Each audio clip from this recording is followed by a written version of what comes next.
जी नमस्कार, मैं हूं राज पाठक और आप देख रहे हैं बुलेट न्यूज टीवी। देखिए, लगातार जमीन से जुड़े हुए न्यूज हम आप तक पहुंचा रहे हैं। आज की जो बड़ी खबर हम आपके बीच लेकर के आए हैं, बकास जमीन को लेकर के। देखिए, आप लोगों के जहन में कई सवाल आते हैं कि सालों से जिस जमीन को हम खेती कर रहे हैं, जिस जमीन पर, वो बकास जमीन है और उस जमीन को क्या अपने नाम पर करा जा सकता है, क्या उसको बेचा जा सकता है। कई चीजें हैं, बकास जमीन की दाखिल खारिज हो सकती है कि नहीं। सबसे पहले हम इसके बारे में आपको बताने वाले। देखिए, बकास जमीन क्या है, पहले हम आपको वो बता देते हैं। देखिए, बकास जमीन पहले के समय में जिस तरीके से पहले अंग्रेजों का शासन काल था, अंग्रेज जो है उस जमीन को जमींदारों को देते थे और उसके बदले में जो है वो उनसे लगान लेते थे। लेकिन जमींदार जो है वो काम नहीं करते थे, बल्कि अपनी जगह जो है वो छोटे किसानों को जमीन देते थे किराए पर और उनसे खेती कराते थे और उसके बदले में जो है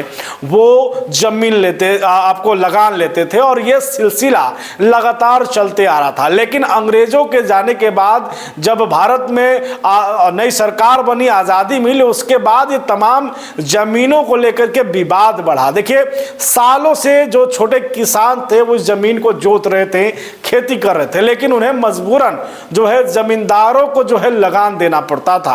और इसे लेकर के सहजानंद सरस्वती ने 1937-38 के बीच में एक बड़ा व्यापक आंदोलन किया कि जब जो जमीन किसान रैयत जो है जो जोत रहा है, अब उसी के पास होना चाहिए। और इस पूरे मामले में जो है कहीं हद तक कामयाबी भी मिली। लेकिन आप अपने आसपास में देख रहे होंगे कि कई ऐसे जमीन जो है जिस पर न खेती हो रहा है, सुनसान पड़ा हुआ है, जिस जमीन का कोई मालिकाना हक नहीं है, किसी ने जताया, वो जमीन भी आपको दिख रहा होगा और सवाल आता होगा कि ये जमीन क्या सरकारी जमीन हो गया है। तो देखिए, सबसे पहले तो आपको बता दें कि बकास जमीन जो है वो सरकारी जमीन नहीं है। वो जो है आपको जो किसान पहले से इस पर खेती करते रहे हैं उनका है। लेकिन इसमें भी कई चीजें हैं, कंडीशन है इसमें भी।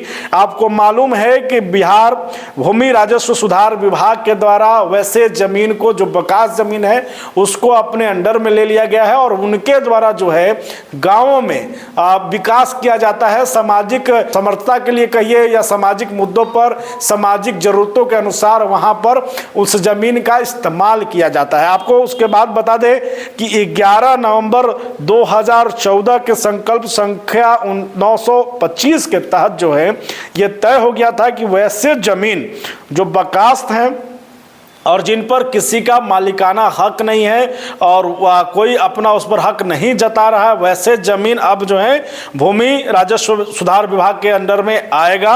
और उसके बाद जो है अब विभाग ये निर्णय लेगा कि हमें उस जमीन पर सामुदायिक स्वास्थ्य केंद्र बनाना है या जन कल्याणकारी योजनाओं के तहत वहाँ पर कुछ डेवलपमेंट करना है, ये आता है। लेकिन कई लोगों के मन में ये सवाल होता है कि सालों से हम जमीन को जोत रहे हैं, सालों से जो है हम उस पर खेती कर रहे हैं, लेकिन उसके बाद क्या होगा? क्या हम वैसे जमीन को जो सालों से हमारे बाप दादा जो हैं, परदादा जो हैं, वो उस जमीन पर खेती करते थे, उस जमीन का क्या होगा? हम उस जमीन पर हैं, वो क्या सरकार के अंडर में चला जाएगा? कई सवाल हैं।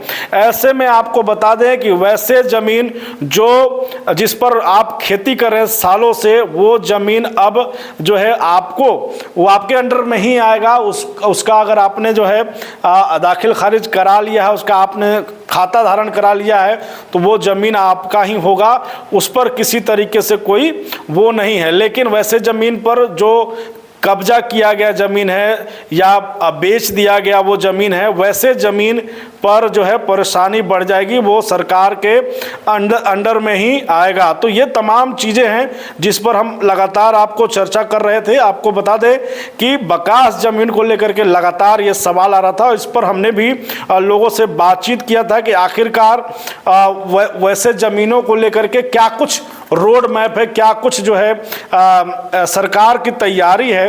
तो अभी देखिए, आपको मालूम है कि भूमि सर्वे चल रहा है बिहार में, और भूमि सर्वे को लेकर के जहां पर एक तरफ जो है कई चीज़ें सामने आई हैं कि वो ज़मीन जो आपको बकास्त है, ज़मींदारी समय से ही चलते आ रहा है, वैसे ज़मीन पर जो है अब सीधे तौर पर जो है जनता का वो हक नहीं होगा, जनता का जिस पर खाता हुआ है उसी पर हक होगा और कहीं ना कहीं सरकार उसको डेवलप करेगी। ये तमाम चीज़ें हम आपको बता रहे हैं कि बकास ज़मीन को लेकर के जो अपडेट आया, इस पर पटना हाई कोर्ट के तरफ से भी जो है वो जानकारी दी गई थी कि आखिरकार इस पूरे मामले में क्या कुछ उनके द्वारा जो है तैयारी किया गया है। तो आपको बता रहे थे कि बकास्त ज़मीन जो है इसको लेकर के जो है, जो अगर आपके पास वो ज़मीन है उसका आप रसीद कटवा रहे हैं, आपके पास उसके कागज़ हैं या नहीं भी हैं तो आप उसके कागज़ बनवा लिए हैं, वैसे लोग जो हैं